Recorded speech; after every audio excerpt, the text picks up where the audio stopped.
Hello বন্ধুরা, good morning. আমি সঙ্গীতা। আমার নতুন একটা ব্লগে তোমাদেরকে অনেক অনেক ওয়েলকাম আর ভালোবাসা। কেমন আছো তোমরা সবাই? আশা করছি ভালো আছো আর সুস্থ আছো। আমরাও না বেশ ভালো আছি। আর আজকের দিনটি হচ্ছে মঙ্গলবার। ঘড়িতে এখন বাজে ওই 7:15 নাগাদ। তোমাদেরকে সাথে নিয়ে আজকে ব্লগটা এখান থেকে শুরু করছি। আই হোপ ব্লগটা তোমাদের একটু হলেও ভালো লাগবে। কালকে বিকাল থেকে এদিকে প্রচুর বৃষ্টি হয়েছে, সারা রাত বৃষ্টি হয়েছে, তাই আকাশটাও না একদমই ভালো নেই, খুব মেঘলা করে রয়েছে। তো ওই জন্য জানো তো সকালবেলা উঠে বাসি কাজকর্মগুলো সেরে নিয়েছি। আর স্নান পুজো তো হয়ে গেছে, কিন্তু জানো আজকে সকালে যেহেতু মেঘলা মেঘলা ওয়েদার ছিল বলে জামা কাপড়গুলো কাচার আর রিস্ক পাইনি। যদি না শোকায় এইরকম দোনমুনো দোনমুনো করছিলাম জানো তো, কিন্তু প্রতিদিনের যে বাসি জামা কাপড়গুলো থাকে সেগুলো জমিয়ে রাখতেও ইচ্ছা করে না। তাই জন্য ভাবছি কি এই বিছানাপত্রগুলো তুলে যে হাতের কাজগুলো আছে সেগুলো সেরে তারপরে জামা কাপড়গুলো কেচে নেব। তো এদিকে দেখো কথা বলতে বলতে আমি কিন্তু বিছানাটাকে গুছিয়ে নিলাম, বালিশগুলোকে ভালো করে এক সাইড করে রেখে দিয়ে বিছানা চাদরটা টান টান করে নিব। আর বাইরেটা তখন থেকে দেখে যাচ্ছি যে বৃষ্টি পড়ছে কি পড়ছে না। ওই যে বললাম মাথার মধ্যে ঘুরছে জামা কাপড়গুলো কেচে মেলে দেবো, তবে দেখলাম দু এক ফোঁটা কিন্তু বৃষ্টি পড়ছিল, তার সাথে হাওয়াটাও দিচ্ছিল। আসলে কি বলতো, হাওয়াটা যদি থাকে জামা কাপড়ের জলটা ঝরে গিয়ে অনেকটাই টেনে যায়।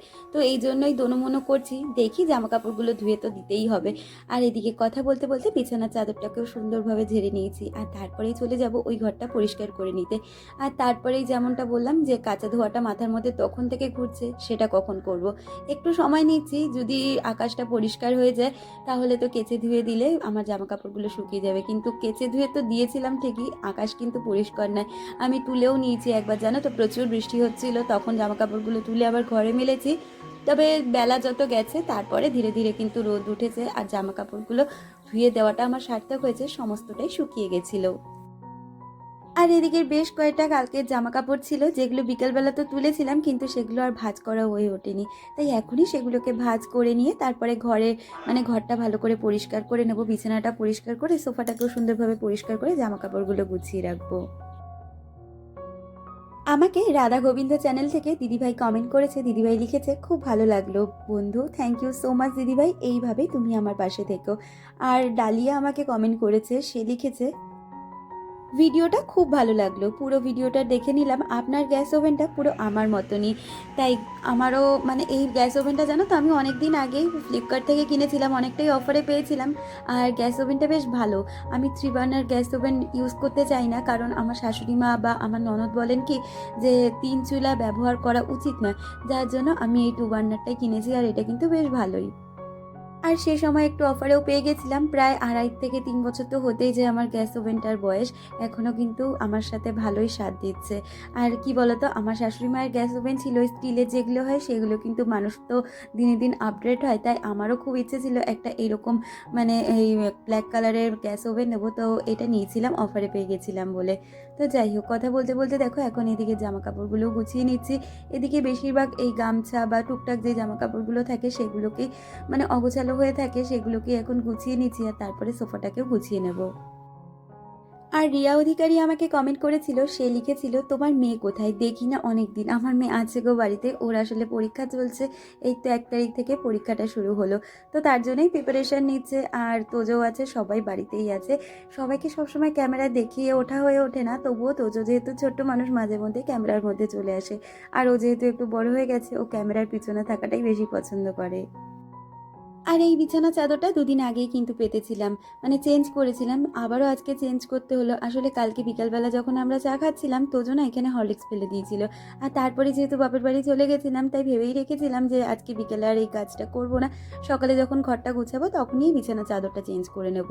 তাই এইদিকে দেখো বিছানা চাদরটাও চেঞ্জ করে নিচ্ছি। আর তোমরা তো দেখতেই পাও আমার কিন্তু সব বিছানাতে একটু হালকা কালার, বেশিরভাগটা সাদার ওপরেই চাদর পাতার চেষ্টা করি। এখন তো গরমকাল পড়েই গেছে, সাদা চাদর পাততে কিন্তু খুব ভালো লাগে। মানে সাদা বিছানা দেখতে মধ্যে কথা আমার ভীষণ পছন্দ, তাই জন্য সাদা চাদরই আমি সবসময় বিছানাতে পেতে রাখি। আর এইদিকে দেখো বিছানার চাদরটাও চেঞ্জ করে নিয়েছি, আর বিছানার ওপর যা যা জিনিসপত্র ছিল সেগুলোকেও সুন্দরভাবে গুছিয়ে রাখবো। আমাকে শিল্পা কমেন্ট করেছিল, সে লিখেছিল কই ছিলে এতদিন, নোটিফিকেশন আসেনি তো। আসলে আমি এই কদিন হারিয়ে গেছিলাম গো, আবারও তোমাদের টানে ফিরে এসেছি। আর তুমি আরও লিখেছো খুব পরিষ্কার কাজ তোমার। থ্যাংক ইউ দিদি। আসলে একাই সমস্ত কাজ করতে হয় তো, তাই কাজগুলোকে একটু পরিষ্কার পরিচ্ছন্নভাবে করে নেওয়ার চেষ্টা করি, তাতে আমারই অনেকটা সুবিধে হয়। আর তুমি আরও লিখেছো চেয়েও রোগা হতে পারছি না গো, মাইক্রো ওভেনটার ডিটেলস দিও, ভিডিও করো, কিনবো ভাবছি একটা। ভালো দিক খারাপ দিক সব দিকই জানিও। নিশ্চয়ই আমি মাইক্রো ওভেনটা নিয়ে একটা ফুল ডিটেলস ভিডিও তোমাদের সাথে শেয়ার করব, কারণ অনেকেই রিকোয়েস্ট করেছিলে। আর চেয়ে রোগা হতে পারছো না, চেষ্টা করো, চেষ্টা চালিয়ে যাও, নিশ্চয়ই একদিন হবে। আমিও চেষ্টা করে করে করে অনেক দিন পরে কিন্তু এই রেজাল্টটা পেয়েছি। তো যাই হোক, কথা বলতে বলতে ওই যে তখন থেকে দোনোমনো করছিলাম না জামা কাপড় ধোবো কি ধোবো না, সেই নিয়ে এদিকে শেষমেশ চলে এসেছি। মানে ঠাকুরের নাম করে বলতে পারো, জামা কাপড়গুলো ধুয়েই দিয়েছি।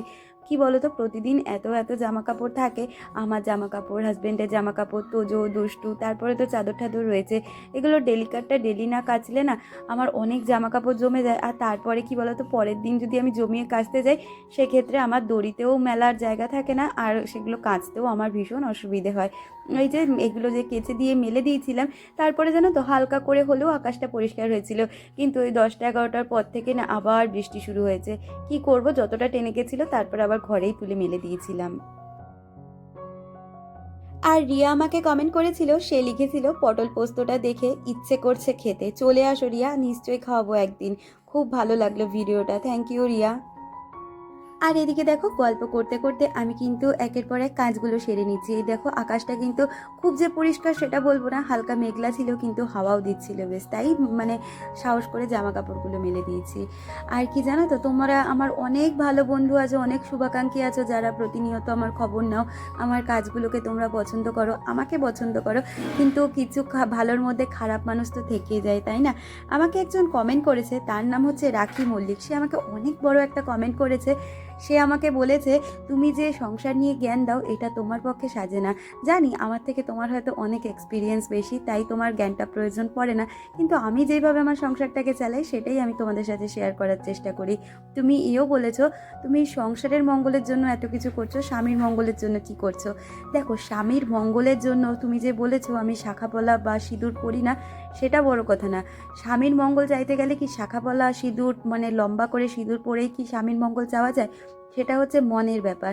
কেউ দেখো শাখা পলা সিঁদুর পরেও কিন্তু ওই যে বলে না ঘোমটার নিচে খ্যামটা নাচ নাচে, সেরকম ব্যাপারটা। কিন্তু আমরা যতই মডার্ন হই না কেন, যতই পোশাক আশাক অন্যান্য পরি না কেন, আমরা কিন্তু মনের দিক থেকে একদম ঠিক আছি। আর সংসার, ছেলে সংসার নিয়ে আমরা কিন্তু বেশ ভালোই আছি। আর সব থেকে বড় কথা কি জানো তো, যেখানে আমার স্বামী বা আমার শ্বশুর শাশুড়ি বেঁচে থাকতো, তাদের যখন আমার পোশাক আশাক সাজগোজ নিয়ে অপছন্দ বা আপত্তি যখন তাদের ছিলই না বা এখনও নেই, তাহলে আমি পরের কথায় কেনই বা কান দিতে যাব বলো তো?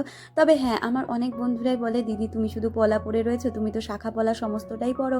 তাদের উদ্দেশ্যে হ্যাঁ বলতে পারি, আমি নিশ্চয়ই শাখা পরবো। তোমরা আমাকে অনেকেই বলেছো যে শাখা পরো শাখা পরো, আমি পরবো, কারণ তোমরা বলো যে আমার হাতে শাখা পলাটাই মানায়। আসলে তো তাদের তো আমি জানিয়েছি এই পলাগুলো অনেকটাই মোটা, যার জন্য আমি শুধু এই মানে পলাগুলোই পরি, আর শাখার সাথে পরি না। তবে অল্টারনেটিভভাবে তো অনেক সময় আমরা চেঞ্জ করে পরি, সেক্ষেত্রে শাখা পলা আমি নিশ্চয়ই পরবো। তো যাই হোক, সেসব কথা বাদই দাও, কথা বলতে বলতে আবারও সংসারের কাজে ফিরে আসি। কাজগুলো তো করছি, কিন্তু কি বলতো, কিছু মানুষের প্রশ্নের উত্তর না দিলে আমারও যেন মনের থেকে শান্তি আসে না। চুপ করে থাকলে সারা জীবন মানুষ তোমাকে শুনিয়েই যাবে, কিন্তু যখন তুমি মানুষের মুখের ওপরে যোগ্য জবাবটা দিতে পারবে, তখন কিন্তু সে আর তোমাকে দ্বিতীয়বার কোনো কথা বলবে না। তো সেক্ষেত্রে আমাকে যে এতগুলো কথা বলেছিল, তার কথাটা আমার বেশ খারাপই লেগেছিল, তাই তাকে আজকে অ্যান্সারটা না দিলেই নয়। তো তোমরা অনেকেই আছো যারা কিন্তু আমাকে কখনোই নেগেটিভ কমেন্ট করো না, কিন্তু ওই যে বললাম কিছু ভালোর মধ্যে খারাপ তো কিছু থাকবেই, তো সেরকম মানুষও তো আমাদের নিয়ে চলতে হবে। তবে কি জানো তো, যদি সে আমাকে নিয়ে কোনো কথা বলতো তাহলে হয়তো আমার এতটা খারাপ লাগতো না। সে আমার সংসার স্বামীকে নিয়ে কথা বলেছে, সেক্ষেত্রে আমার তো অবশ্যই খারাপ লাগছে। তো যাই হোক, কথা বলতে বলতে ওইদিকে বাজারটা গুছিয়ে মাছগুলোকেও ধুয়ে নিয়েছি, আর তারপরে নুন হলুদ মাখিয়ে নিয়েছি। আজকে বাজার থেকে আনা হয়েছিল আর মাছ, আর তার সাথে এনেছিল চিংড়ি মাছ। তো চিংড়ি মাছ দিয়ে আজকে করব হচ্ছে লতি, মানে কচুর লতি, যেটা আমার হাজব্যান্ড খেতে এত বেশি পছন্দ করে, তোমাদের কি আর বলবো। আমরা কচু খেতে একটু বেশি পছন্দ করি ঠিকই, তবে কচুর লতি খেতে আমার হাজব্যান্ড ভীষণ পছন্দ করে। তো তার আগে মেন রান্নায় যাওয়ার আগে ভাবছি আগে টিফিনটা বানিয়ে নিই। তো টিফিনের জন্য এদিকে আগে পেঁয়াজটাকে ভালো করে কেটে নিচ্ছি, কারণ আগের দিনের না বেশ কিছু ভাত রয়েছিল। ওই যে কালকের সোমবার গেছে, তার আগের দিন একাদশী গেছে, তো এই কদিনের ভাতগুলো মেশানোও যায়নি আর খাওয়াও যায়নি, ওগুলো ফ্রিজেই রেখে দিয়েছিলাম। আর বেশি ভাত হলে কি করি বলো তো, আমি ব্রেকফাস্টে এরকম ভাত ভাজা করে নিই। তাই জন্য ভাত ভাজা করবো বলে এদিকে পেঁয়াজটাকে ভালো করে ঝিরিঝিরি করে কেটে নিচ্ছি। আর তারপরেই কিন্তু আমি আজকে যেহেতু চিংড়ি মাছ এনেছে, চিংড়ি মাছ দেবো, ওর মধ্যে ডিম দেবো, সব দিয়েই কিন্তু ভাত ভাজাটা করবো। আমাকে ঐশী কমেন্ট করেছে, সে লিখেছে অনেক কাজ করলে মজার রান্না, সব মিলিয়ে খুব ভালো লাগলো। থ্যাংক ইউ ঐশী, এইভাবে আমার পাশে থেকো। আর এদিকে দেখো যেমনটা বললাম, কড়াই বসিয়ে দিয়েছি, ওদিকে পেঁয়াজটাও কেটে নিয়েছি, কারণ মানে লতি এনেছে বললাম না, লতি কাটতে অনেকটা সময় লেগে যায়। তবে আমার হাজব্যান্ড খেতে পছন্দ করে কি না, যার জন্য ও এনে ওই কিন্তু সমস্তটা আমাকে কেটে বেছে দেয়, আমি শুধু রান্নাটাই করি। তোমরা তো জানোই কাটাকাটির কাজটা ওই কিন্তু প্রতিদিন বাজার থেকে এসে করে। তো যাই হোক, ওইদিকে আমি কিন্তু ডিমটাকে ভালো করে ঝুরো ঝুরো করে ভেজে নিয়েছি। আর তারপরে আগে চিংড়ি মাছটা ভেজে নেব, তারপরে কড়াইতে তেল দিয়ে পেঁয়াজটাকে ভালো করে ভেজে যেই ভাতগুলো ছিল সেই ভাতগুলো দিয়ে নাড়িয়ে চাড়িয়ে কিন্তু এখানে শুধু আমি নুন আর দিয়েছি, একটু গোলমরিচ গুঁড়ো আর একটু সামান্য মিষ্টি। মিষ্টি না দিলে কোনো খাবারেই যেন মানে স্বাদটা ব্যালেন্স হয় না, তার জন্য মিষ্টিটাও আমি দিই। আমাকে সুপর্ণা কমেন্ট করেছে, সে লিখেছে তোমার রান্নাগুলো দেখতে খুব ভালো লাগে, ভালো থেকো। আর এক সুপর্ণা পাল আমাকে কমেন্ট করেছে, সে লিখেছে তোমার ভিডিওগুলো দেখলে কাজ করার খুব এনার্জি পাই। থ্যাংক ইউ সো মাচ, যে তোমাদেরকে আমি কিছুটা হলেও একটুখানি পজিটিভিটি দিতে পারি। আসলে সত্যি কথা বলতে জানো তো, আমি নিজে ভীষণ পজিটিভ সবসময় থাকার চেষ্টা করি। আর আমি চাই যে আমার ভিডিওর মাধ্যমে যারা আমার ভিডিওগুলোকে দেখছে তারাও একটু পজিটিভ হোক, কারণ কোনো নেগেটিভিটি ছড়ানো কিন্তু আমার কাজ নয়, বা আমি সেটা পছন্দও করি না। সব সময় নিজেকে পজিটিভ রাখি সংসারের কাজের মধ্যে, যেটা কিনা আমার কাছে সত্যি একটা এনার্জির কাজ করে। তোমাদের কাছে যেমন আমার কাজটা এনার্জি দেখলে মনে হয়, আমার কাছেও কিন্তু এই সংসারের কাজগুলো আমার একটা এনার্জির মতনই কাজ করে, বলতে পারো একটা থেরাপি। এই কাজগুলোর মধ্যে আমি নিজেকে খুব ভালো রাখতে পারি। অন্তত লোকের পিএনপিসি বা পরনিন্দা পরচর্চা করার থেকে নিজের কাজগুলো নিয়ে ব্যস্ত থাকাটাই আমার কাছে অনেকটা বেশি জরুরি। আর তারপরে তো এখন তোজোর অনেক চাপ, মানে তোজোর পড়াশুনো থেকে শুরু করে খেলাধুলা, সেই সমস্তটা তো রয়েইছে। ওইদিকে ভাত ভাজাটা করে নিয়ে আমি কিন্তু লতিটাও সিদ্ধ হতে বসিয়ে দিয়েছিলাম, আর তারপরে সবাইকে খেতে দিয়ে দিয়েছিলাম। আর তার মধ্যে কিন্তু লতিটাও সিদ্ধ হয়ে গেছে। আর এদিকে যে মাছটা এনেছে, আজকে তো আর মাছ এনেছে, প্রথমেই বললাম। আর এই মাছগুলো যেহেতু প্রচণ্ড ফাটে, তাই ঢাকা চাপা দিয়ে মাছগুলোকে একের পর এক ভেজে নিচ্ছি। আর তারপরে আজকে কিন্তু ডাঁটা আর আলু দিয়ে পাতলা করে মাছের ঝোলই রান্না করব। যেহেতু গরমকাল, এখন ডাঁটাটা খেতেই ভীষণ ভালো লাগে, আর পাতলা মাছের ঝোলটাই বেশি করে খাওয়া হয়। নাহলে অন্যান্য সময় হলে, একটু বর্ষার দিক বা ঠান্ডার দিক হলে আমি কিন্তু আর মাছ পেঁয়াজ রসুন দিয়ে একটু মাংসর মতন করে করি, সেটাও খেতে খুব ভালো লাগে। আমাকে রিয়া মণ্ডল কমেন্ট করেছিলে, সে লিখেছিলে খুব ভালো লাগলো ভিডিওটা, তুমি হাতে ট্যাটু করাও ভালো লাগবে। একটা সত্যি কথা কি জানো তো, আমার হাজব্যান্ড না রিসেন্টলি হাতে ট্যাটু করিয়েছে, এই 2 মাস হবে। আর ওর যেহেতু এর আগেও 2-3 বার করিয়েছিল হাতে ট্যাটু, ঘাড়ে ট্যাটু, তো সেক্ষেত্রে ওর একটা এক্সপিরিয়েন্স রয়েছে। আর এবারে যখন ও ট্যাটুটা করালো, পুরো রাউন্ড একটা ট্যাটু করিয়েছে হাতের মধ্যে, তো ওকে দেখে ভেবেছিলাম কি যে আমিও করব। আমরা দুজনেই একসাথে পার্লারে গেছিলাম ট্যাটু করাতে, কিন্তু কি জানো তো, ও যে মানে এবারে এতটা ওর লেগেছে, ওকে দেখে ও তো পুরো মানে কেঁদে দিয়েছিল। ওকে দেখে আমিও ভীষণ ভয় পেয়ে গেছিলাম, যে আমি করাবার ইচ্ছা নিয়ে গেছিলাম, করানোর মনটাই পুরো ভেঙে গেছে। আমি তো বললাম না বাবা, জীবনে কোনোদিনও করবো না। তবে এরপরেও আমাকে আরেকজন আমার বান্ধবী বলেছে, তুমি যদি সিজারের ব্যথা সহ্য করতে পারো, ট্যাটুর ব্যথা তোমার কাছে কোনোটাই মানে সেরকম বড় বিষয় নয়। তো ইচ্ছে জানো তো আমারও আছে ভীষণভাবে হাতে একটা ট্যাটু করাবো, দেখি কোন দিন সাহস করে যেতে পারি বা করাতে পারি। আর এদিকে গল্প করতে করতে তো মাছগুলো ভাজা হয়ে গেছে, সাথে মাছের ঝোলের আলু আর ডাঁটাটাকেও ভেজে নিচ্ছি। আর আজকে মাছের ঝোলটা না কালো জিরে কাঁচা লঙ্কা ফোড়ন দিয়েই করব। আর এখানে মশলা হিসেবে কিন্তু আদা জিরে বাটা দিয়েছি, আর তার সাথে একটা টমেটো পেস্ট করে দিয়েছি। আর এইভাবেই মাছের ঝোলটা আজকে বানিয়ে নেবো। আমাকে আগের দিনের ভিডিওতে একজন কমেন্ট করেছে, তার নামটা আমি ঠিক বুঝতে পারছি না, সে যদি দেখে থাকো আজকের ভিডিওটা, অবশ্যই তোমার নামটা আমাকে জানিও। সে লিখেছে, সত্যি তোমার কাজগুলো দারুণ লাগে দেখতে, তুমি খুব গুছিয়ে কাজ করো, রান্নাগুলোও খুব সুন্দর হয়েছে। Thank you so much. ওই যে বললাম, যেহেতু সংসারের কাজগুলো আমাকে একাই করতে হয়, তাই চেষ্টা করি কাজগুলো একটু গুছিয়ে করার, সেক্ষেত্রে আমারই অনেকটা সহজ হয়ে যায় কাজগুলো করার ক্ষেত্রে। আর কি হয়েছে জানো তো, আজকে এরকম মাছের ঝোল আর ভাতটা বসিয়ে দিয়ে ওইদিকে ভয়েস ওভারে যে কাজটা আমার থাকে সেটাই করে নিচ্ছিলাম। আর তারপরে এসে দেখি মাছের ঝোলটাও হয়ে গেছে, আর ভাতটা আজকে একটু বেশি সিদ্ধ হয়ে গেছে, কারণ আমাদের বাড়িতে না কেউ গলা ভাত খেতে একদমই চায় না। আমাদের বাড়িতে ভাত হবে একদম ঝুরঝুরে, সেটাই পছন্দ। কিন্তু আজকে কি আর করা যাবে, আমার নিজের একটু মানে অসাবধানতার জন্য এরকম ভুলটা হয়ে গেছে। আর এদিকে মাছের ঝোলটাও কিন্তু খুব ভালোভাবে সুসিদ্ধ হয়ে গেছে।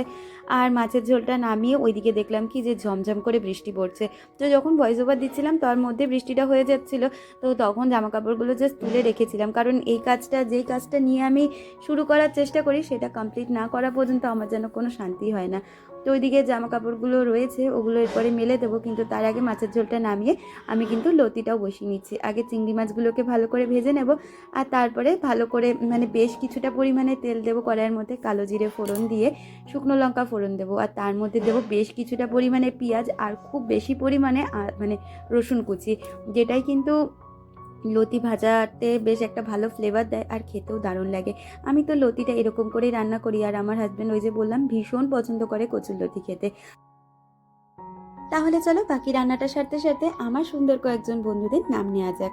নন্দিনী, রিয়া মণ্ডল, বং বিশ্ব, সায়ো, সুপর্ণা, তোমাদের সকলকে অনেক ধন্যবাদ। আর যাদের নাম নিলাম না তাদের কিন্তু নাম ধরে ধরেই আমি কমেন্টগুলো পড়ে দিয়েছি। তো তোমরা আমার চলার পথে সব সময় এরকম থেকো, তাহলে আমি হয়তো আমার এই প্ল্যাটফর্মে একটু হলেও নিজের একটু পরিচিতি তৈরি করতে পারবো। তো এই দেখো কথা বলতে বলতে ওইদিকে কিন্তু পেঁয়াজটা ভাজা বসিয়ে দিয়ে রসুনটাকে ভালো করে থেতো করে নিচ্ছি হামুনদিস্তাতে। আর তারপরে কিন্তু রসুনটা দিয়েও ভালো করে নাড়িয়ে চাড়িয়ে নিয়ে আমি কিন্তু লতিগুলো দিয়ে দেবো। আর এইভাবে লতিটা আমি করি, এক্ষেত্রে খেতেও ভালো লাগে। তোমরা যদি অন্যভাবে ট্রাই করো তো এইভাবে বলবো একবার তোমরা ট্রাই করে দেখতে পারো। আর এখানে মশলা হিসেবে নুন, হলুদ আর একটু সামান্য পরিমাণে জিরের গুঁড়ো দিয়েছি, আর নাবানোর আগে মিষ্টির ছড়া দিয়ে নাবিয়ে নেব। আর তার আগে তো চিংড়ি মাছটা দিতেই হবে। এইভাবে কিন্তু এরপরে ঢাকা চাপা দিয়ে কচুর লতিটা করে নেব। আগে সিদ্ধ করে নিয়েছি অর্ধেকটা, আর বাকিটা কিন্তু ঢাকা চাপা দিয়ে করতে করতে সিদ্ধ হয়ে যাবে। আর আমাদের বাড়িতে না কচুর লতিটা একটু ঘাটা ঘাটা খেতেই বেশি পছন্দ। আর ওই যে বললাম তখন যে জামা কাপড়গুলো তুলে রেখেছিলাম সেগুলোকেই এখন মেলে দিচ্ছি। কি আর করবো বলো, কিছু তো করার নেই, বাইরে পড়ছে বৃষ্টি। কিন্তু এই যে বৃষ্টিটা হলো তারপরে ধীরে ধীরে দেখছি আকাশটা পরিষ্কার হচ্ছে। ওই দুপুরের দিকে মোটামুটি 2-2:30-এর দিকে আকাশ একদম পরিষ্কার হয়ে গেছিলো। তখন আবার এই জামা কাপড়গুলো বাইরে মেলে দিয়েছিলাম, সেগুলো কিন্তু খুব সুন্দরভাবে শুকিয়ে গেছে। এখন তো বৈশাখ মাস, বৈশাখ মাস তো পড়েনি, চৈত্র মাস, কাল বৈশাখের দিন। এখন এরকম তো একটু আধটু চলবে। আর তার মধ্যে রয়েছে প্রচণ্ড গরম। আকাশ মেঘলা হলে কি হবে, গরম কিন্তু চূড়ান্ত। আর ওইদিকে তোজোকে যেন বকা দিয়েছিলাম কি একটা করছিল। ওইদিকে আমার নাইটিটা আর আমার যেই গেঞ্জি প্যান্টগুলো থাকে ওইদিকে মেলে দিচ্ছিলাম, আর এই ঘরে ছোট জামা কাপড়গুলো যেগুলো তোজোর আছে সেগুলোকেই মেলে দিচ্ছিলাম।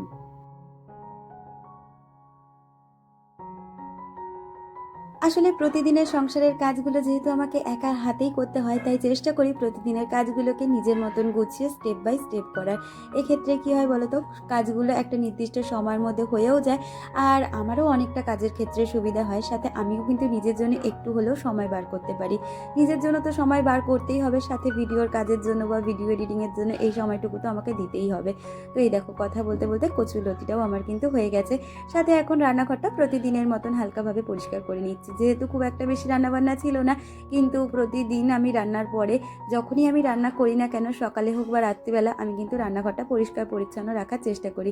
এতে কিন্তু মা লক্ষ্মী কৃপা দৃষ্টি করে। এটা আমার শোনা কথা যে রান্নাঘর যত পরিষ্কার পরিচ্ছন্ন থাকবে তত কিন্তু সংসারের লক্ষ্মীশ্রী বজায় থাকবে। আর আমরা মেয়েরা সংসারের লক্ষ্মীশ্রী বজায় রাখতে কত কিছুই না করে থাকি। ছোট ছোট কাজগুলো তো সবসময় আমরা করতেই আছি।